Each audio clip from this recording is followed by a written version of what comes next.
কথা বলতে চাই 2025 চ্যাম্পিয়ন্স ট্রফির দ্বিতীয় সেমিফাইনাল নিয়ে, যেখানে মোকাবেলা করবে শক্তিশালী নিউজিল্যান্ড এবং দক্ষিণ আফ্রিকা।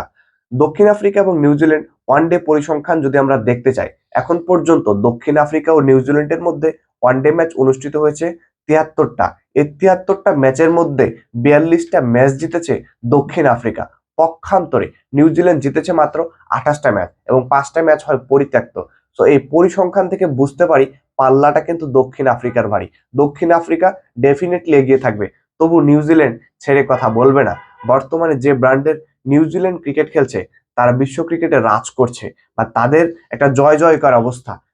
তাদের অ্যাটিটিউড দেখলে মনে হয় তারা জিততে চায়, তারা নতুন কিছু তৈরি করতে চায়। এই নিউজিল্যান্ড একমাত্র টেস্ট চ্যাম্পিয়নশিপ ছাড়া তারা কোনো ট্রফি পায়নি। তারা অনেক মেজর ট্রফিতে আপনি দেখবেন ফাইনালে গিয়ে ম্যাচ হেরে গেছে। তো এখান থেকে বের হয়ে আসতে চাইবে নিউজিল্যান্ড, বিশেষ করে কেন উইলিয়ামসনের দিকে।